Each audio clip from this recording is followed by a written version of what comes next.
It's time for the Trading Stocks Made Easy podcast. Each week, Trading Stocks Made Easy demystifies stock trading and investing so you can profit big.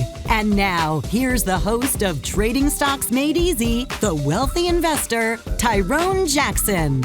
Well, hey, everybody, it's Tyrone Jackson, the wealthy investor, and welcome back to Trading Stocks Made Easy, the podcast, as opposed to the movie, the TV show, the books, the miniseries, all of that. You know, when you're listening to this show on a regular basis, I'm always talking to you about your mindset. And I know in the past couple of episodes, we've been talking more and more about specific stocks and patterns and helping people in your family. But today's going to be an amazing show because I have a master high-performance coach who delves into the lives of CEOs, high-end entrepreneurs, and helps them up-level their game. So you are so lucky to be listening to this episode, and my guest, Josselyne Herman-Saccio. Hello there. Hello, Tyrone. I'm so happy to be with you. Thank you. That is quite a name, Josselyne Herman-Saccio. Like, you better be somebody in the world if you have. Let me tell you, I have aliases. I have old names that I could add and have like 6 different. It's like I have to trim it, you know? Yeah. But the funny thing is, my married name is Saccio. My maiden name is Herman. I've been married 30 years, and I still haven't changed my driver's license from Herman. Is that right? Yes, exactly. Low-level priority. It's pretty funny. Yes, but I've seen you and your husband together many times. You guys are so committed and so happy with each other, and the way you love on each other is truly an inspiration. But I want to talk to you about your vast history. You've worked with nonprofit organizations. You've raised almost $90 million for charity and worked with some absolutely amazing people. Let's go back just a little bit. When did you realize, all of us who are essentially teachers and coaches, right? We have a moment when we realize like, oh my God, I think I'm that person. I'm that person who can help other people and help them well. When did you discover that? I would say it was when I was 19 years old. I was in a transformative workshop, and it was called the Relationships Program, right? So I was there with my boyfriend at the time, and I thought it was about my relationship with my boyfriend, right? And at some point, I realized that it was about the relationship of human beings on the planet.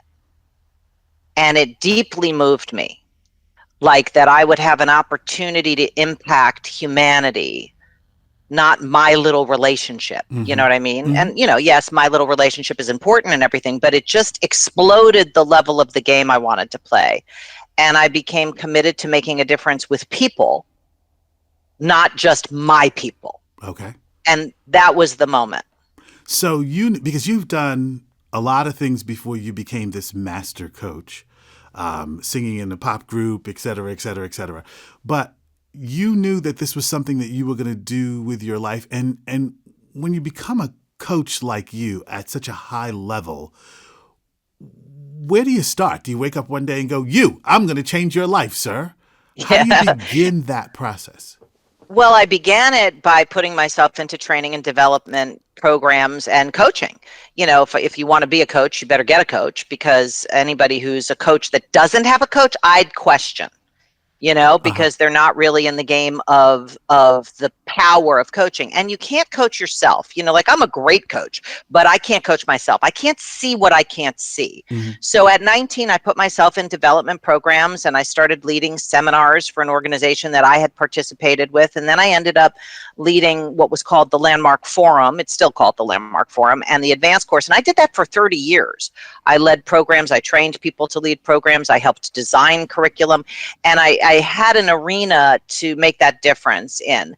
When I was in my early 20s, I had a dream when I was little to be a singer, but I really did not want to be a starving artist. And you and I always talk about money, obviously, and you've supported me so much in coaching me and how to create residual income.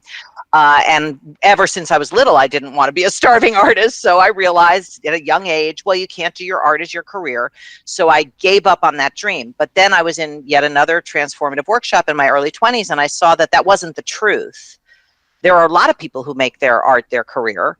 And maybe I could too. Maybe that was just a decision I made at 5, and had been gathering evidence for 15 years. So I got a record deal within 3 weeks Mm-hmm. of realizing that. Mm-hmm. And that's when I said, okay, now I want to empower people, not just make a difference generically, but I want to empower people to fulfill their dreams, because you can live your dreams. You don't have to wait for someday. You don't have to have it be something you chase. You can actually fulfill on your dreams, whether that's in your career, your family, your finances, whatever it is, your business.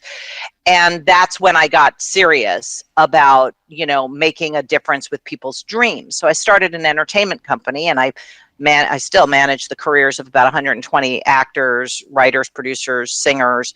I started with music business people because that was my business. So I created a parallel pathway, Tyrone. I created the entertainment business because that was my world.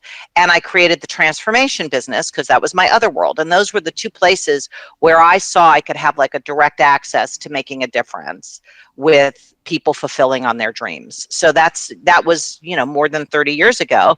And better than anybody that mastery takes years and years, and there's no top to that mountain. So a master coach, while I am a master coach, and I've spent way more than 10,000 hours developing myself as a coach, I still have people that I rely on to coach me and see what I can't see when I'm trying to up level my game, which is always. Well, today's show is about being unmessable with. And a lot of people think once you hit millionaire status or you've grown a multi-million-dollar business, there still aren't internal issues that affect your business. Now, I have noticed that, especially with self-made people, it's really top down, right? So I, like you, have a media business about. We've talked about that. Yeah, definitely. I love what I do in the stock market, but the tone that I set for my media business when I walk into the studio, it's top down. So if I set a tone of kindness, then everyone who works for me practices kindness. If I set a tone of anything fear-based, people who work for me pick up on that, and it's all in the air. So to clear out your inner thoughts and being, a high-level CEO or founder of a company would come to you. And I know this is a very broad question here. It's all right. What kind of issues do you help CEOs and high-level people with the most? Well, I'll tell you, all my private clients are pretty much founders, CEOs, and executives, right? And they are human beings, first and foremost. Mm-hmm. And all human beings are messable with. I don't care if you have $3 billion or if you have, $3,000, you have things that mess with you. Money messes with people. It does. Mm-hmm. It's not the amount of money you have. It's your relationship to money is one of the top things that messes with people. So I deal with that. I deal with the scarcity issues. So again, it's not about how much time you have, how much stuff you have, how much money. If you have a scarcity mindset, you're going to view the number on the screen from it's not enough. But you'll also view yourself as not enough. I'm not good enough. I'm not smart enough. I'm not whatever enough, right? So scarcity mindset, limiting beliefs mess with people. With my founders, a lot of times it's about letting go and delegating. They try and do everything because they're good at everything. And that's a real limit on what's possible in their businesses, because doing it all is different than having it all. And you have to be somebody who can empower others to rise up and be leaders. And even if they're going to do it 80% as well as you would, it's better than you doing it.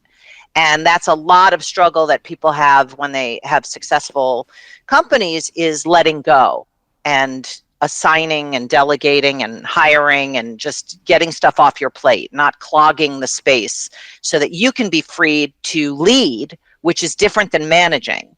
And leadership requires focusing on the vision. Just like you said, it goes top down. So if you walk into your studio and you're being grumpy, let's say, as a nice word for what we could say, right? Yes. So if you're being that way, then the space of your company is that color. It's kind of like putting a lens on your glasses. So everything's going to have like a hue of grumpiness. So it's the same thing with any company. If you're not conscious of your vision and you walk in to whatever you're dealing with, you're just going to be reacting. You're going to be reacting to, oh, the stock market fell. Oh, I'm going to be reacting to this deal didn't happen yet, or this is something that's frustrating me in my marriage, or whatever.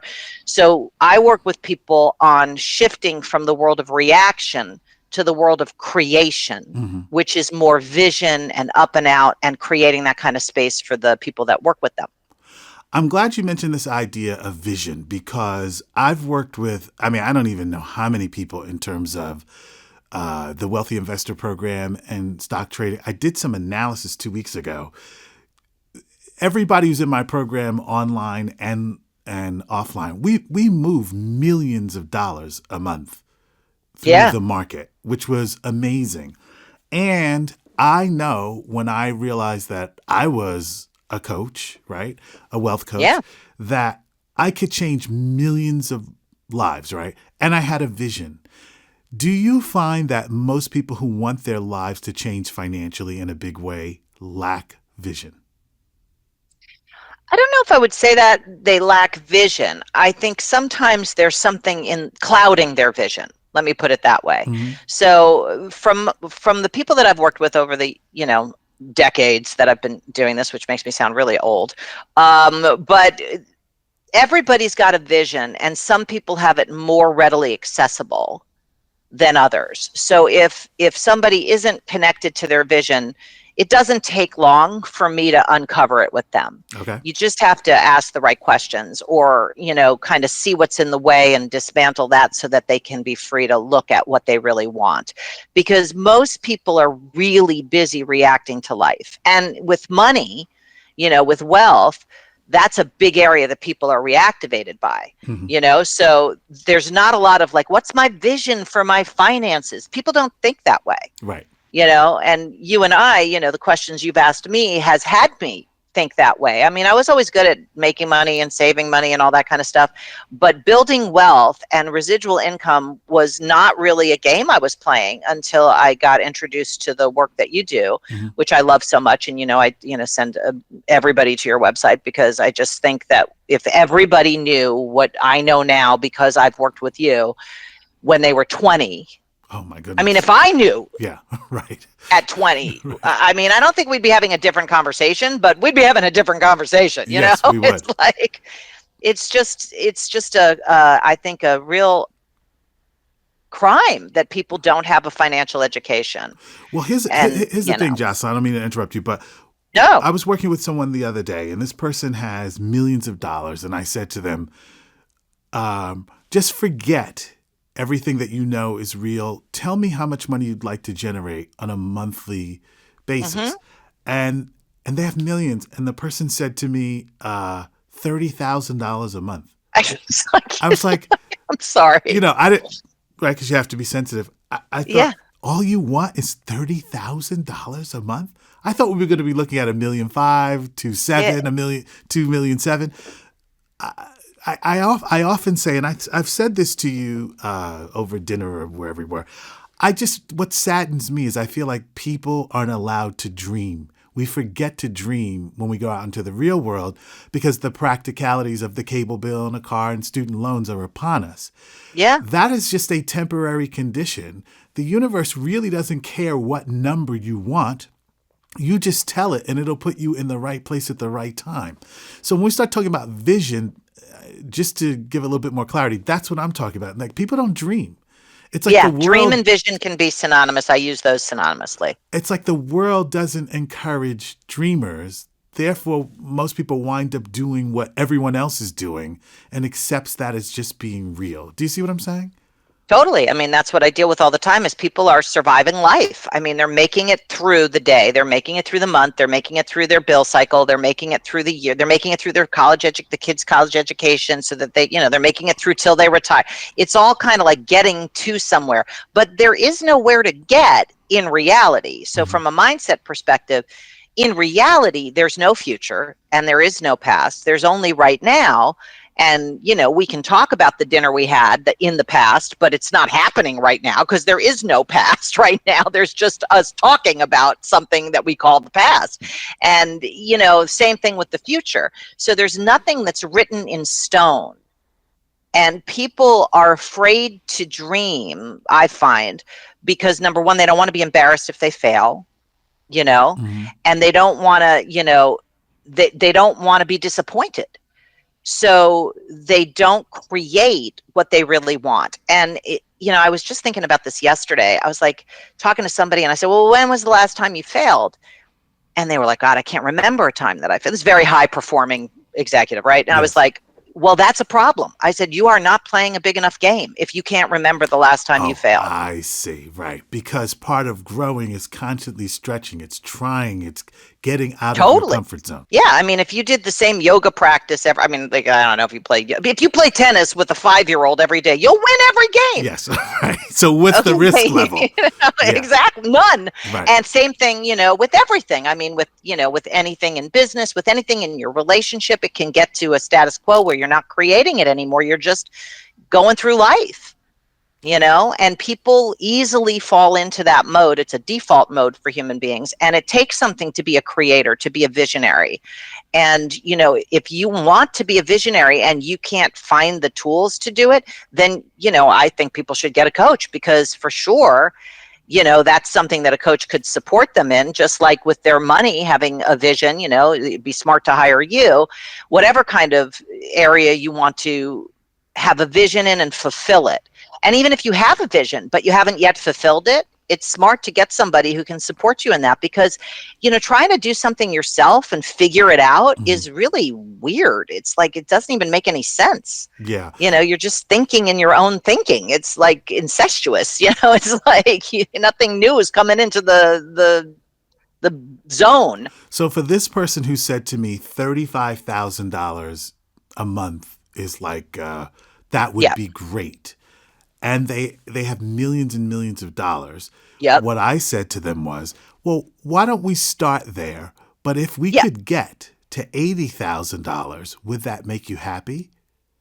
And that person was like, Tyrone, are you kidding me? To me, it's just trades, right? You're just trading with exactly. It's like that's like, if you have $20 million, you could make that in 2 minutes. It's like a joke. So that person was just like, wow. So I put them on a plan where we started to reach. Obviously, we hit every single target. I said, do you want to try $80,000 a month? And they were like, yes, I'm willing to try it, which I thought was great, because reaching is going to awaken their feelings and their fears in a way that will allow them to break through. Is that kind of also what you're talking about? Yeah, I mean, for sure, reaching allows you to develop yourself. If you're not reaching, you can't develop, you can't learn, you can't grow. I mean, just think about it. It's like a tree that's going backwards. You've got to reach to grow. It's just from a physical perspective. You can imagine it. If you're not reaching, you're not growing. Now, not everybody is thrilled about growing. Is that right? That's the thing.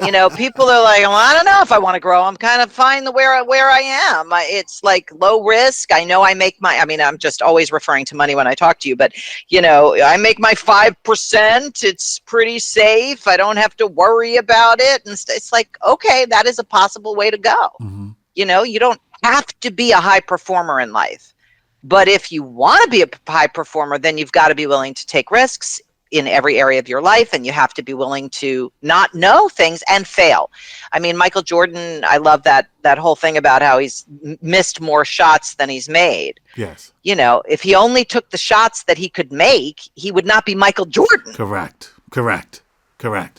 Okay, so this is the thing, and I'll share this from my past. When I was growing up, I was a single mother, raised by a single mother. We had very, very little. It was always a mystery as to how the rent was going to be paid that month. Now, I don't blame my mother for that.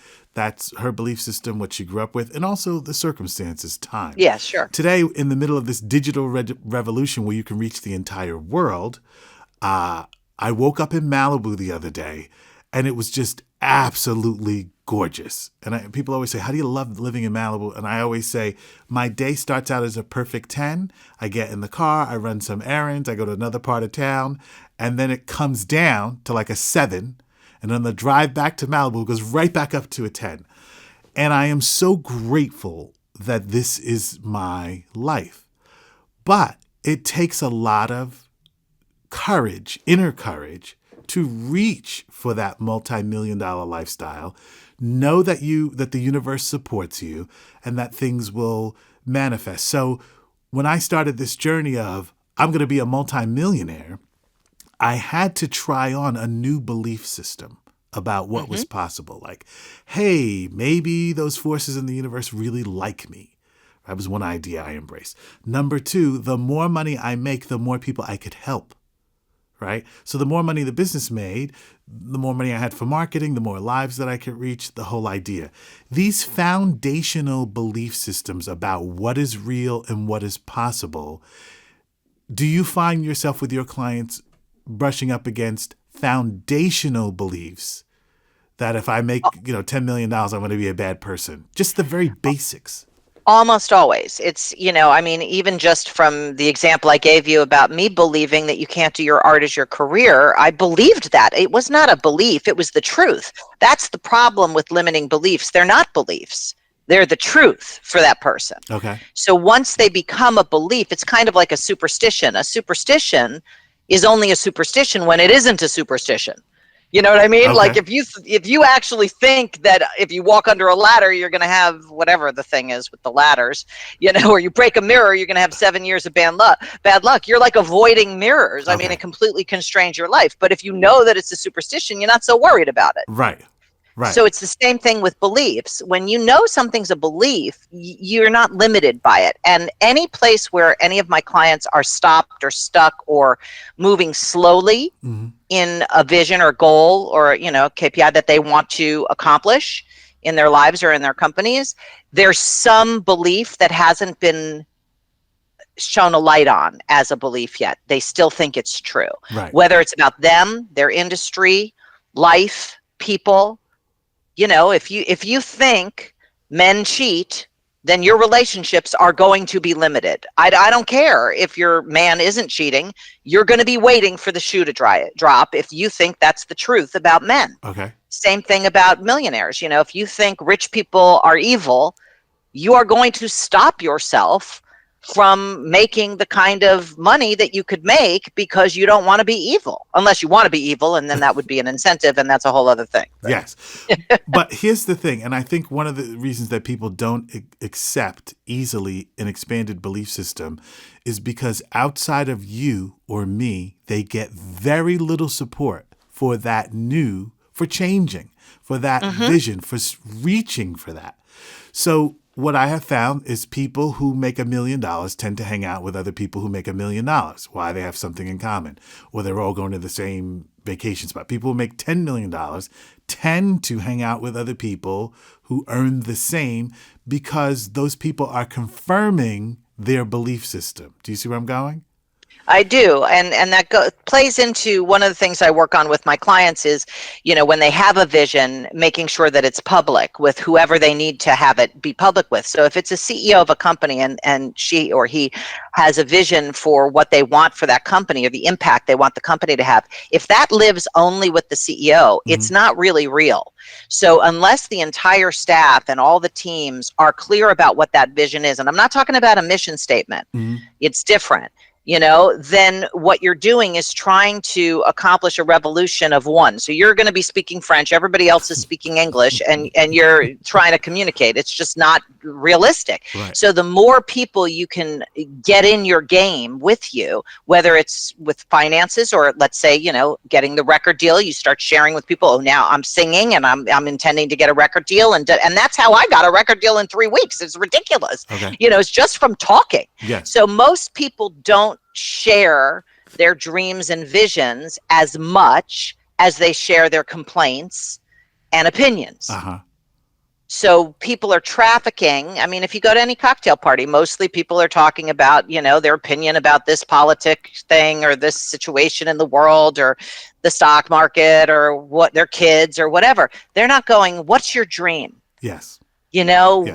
what do you want really, like, for life, for people? And that's the kind of conversation I have with people and encourage them to have with other people in their life, so that their environment is filled with vision and filled with dreams, not just theirs, but other people's. So I just led a program actually for young people, 8 to 12-year-olds, an Unmessable with workshop for 8 to 12-year-olds. Could you imagine if you got those kind of tools at 8, right? Yes. And it was so fabulous because, you know, their friends and their teachers are not asking these kinds of questions. Mm-hmm. And they got to have and they said at the end of the day, it was interesting. It was like only a 5-hour workshop. At the end of the day, they said things like, can you imagine if 1 million people were being unmessable with? And I just kind of laughed. I was like, 1 million people's like kind of a drop in the bucket with the 8 billion we have. But to an 8-year-old, that's like more people than exist, you know? And their vision is much easier to get to because they're closer to who they really are than us crusty adults that have all our beliefs piled upon us since we were little. Well, this is my workaround. I want to share this with you.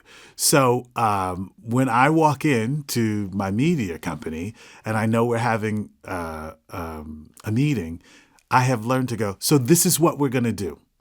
Right.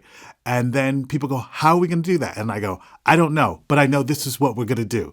And I've learned to not be hung up on how it's all going to unfold when you have a vision. Right. Yep. That's now, good. For me, that comes from the idea that the universe is like, go for it. Right. We'll send you the right people and relationships. But I love the idea of being an employer and then just marching in and going, this is what we're going to do.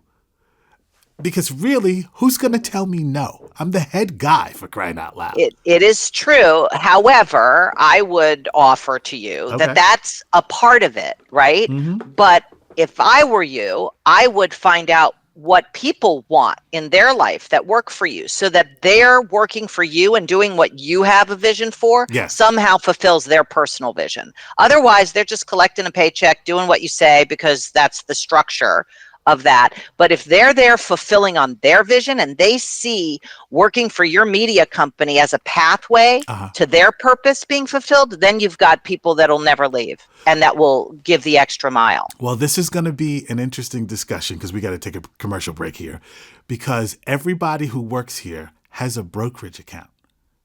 And the reason that they have a brokerage account is because they don't want to be left out of everybody else. Did you own this stock? Did you not own that stock? So sometimes walking in, and I hear what you're saying. I'm just saying sometimes walking in and setting an agenda, people go, well, then I'll go there. You know, you lead and I will follow. Today, we are talking about the idea of being unmessable with in your consciousness with Josselyne Herman-Saccio. More right after you take a listen to this. Want to increase your stock market trading profits? Then you need to start your monthly membership to WITradeschool.com right now.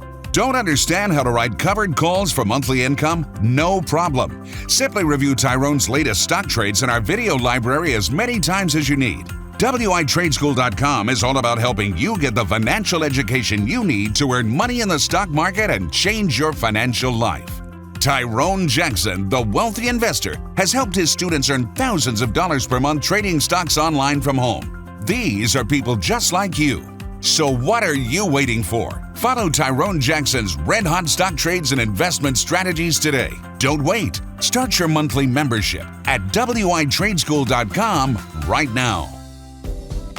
Being unmessable with is today's topic. It's an inside job. Ooh, we should put that as a kind of sub topic here. Okay, Josselyne, so we're talking about things that make people productive. Now, I'm going to get into your business, as we used to say when I was growing up.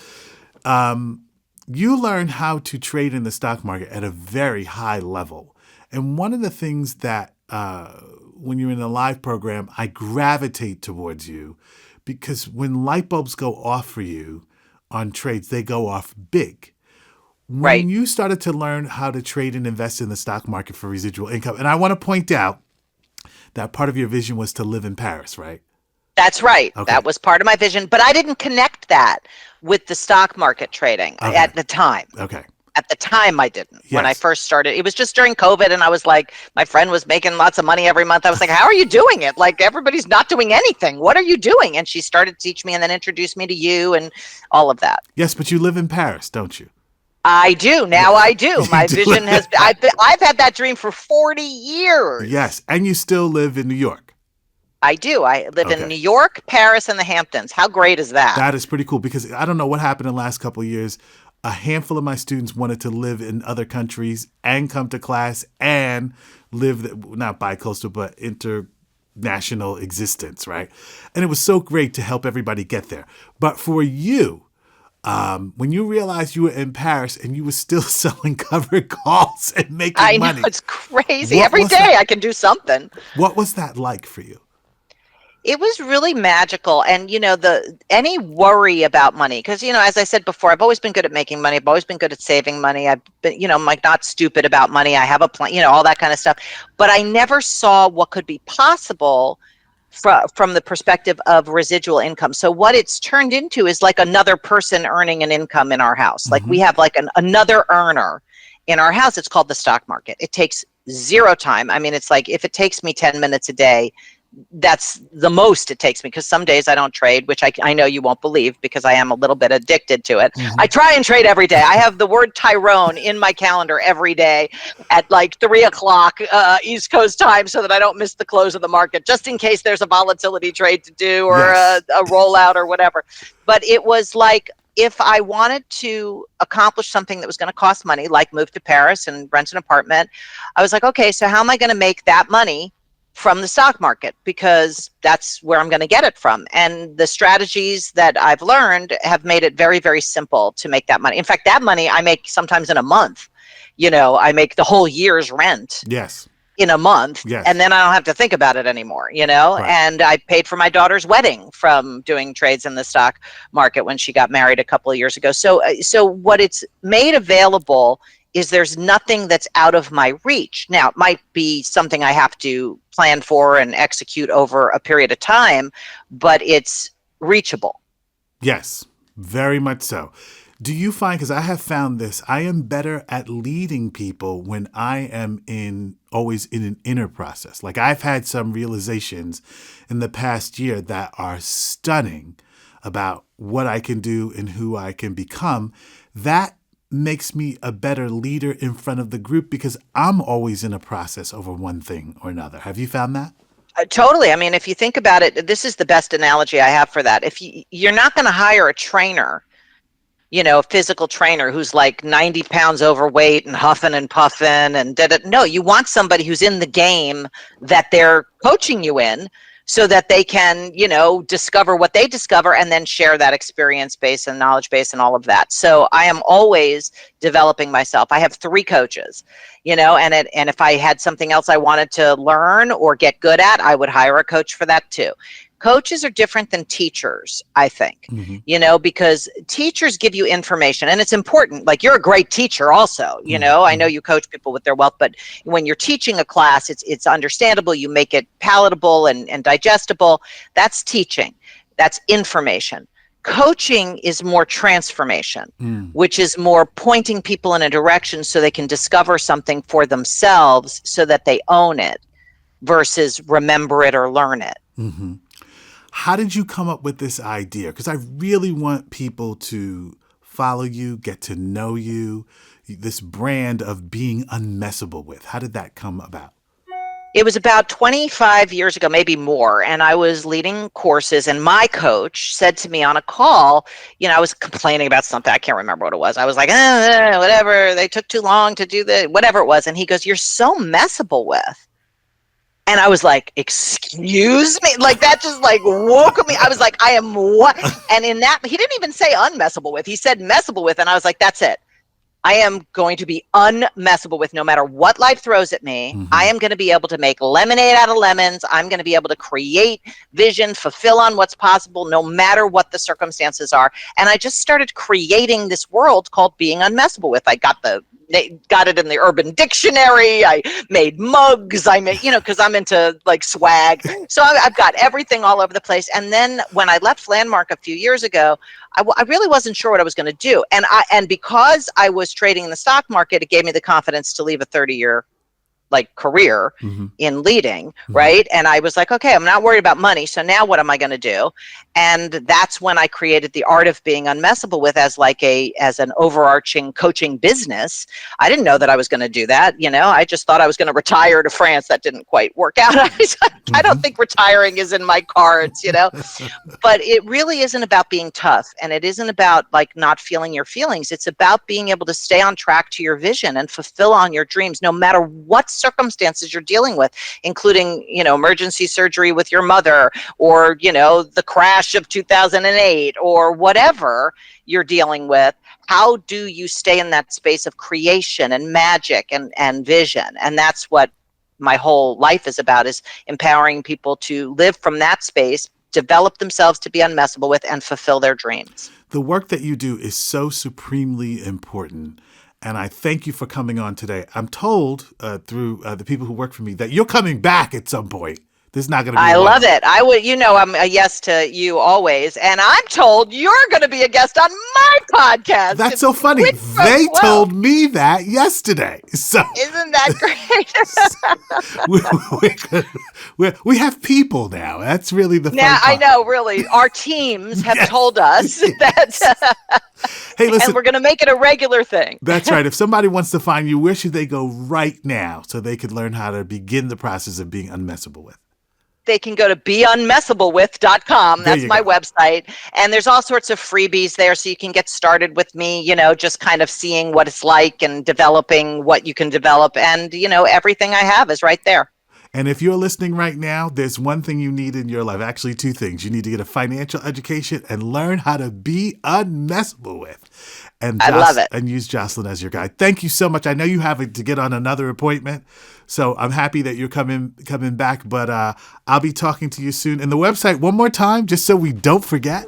beunmessablewith.com. And that's the Instagram too, beunmessablewith. So it's pretty consistent. All right, Josselyne, thank you so much for your time here today. I really appreciate it. And for Thank those of you you for having me. You're welcome. And for those of you who just can't get enough of the stock market, I'll see you right here next week on Trading Stocks Made Easy. You've been listening to the Trading Stocks Made Easy podcast. Be sure to rate and review our show on iTunes. While you're on iTunes, be sure to click the subscribe button and you'll automatically receive our next episode.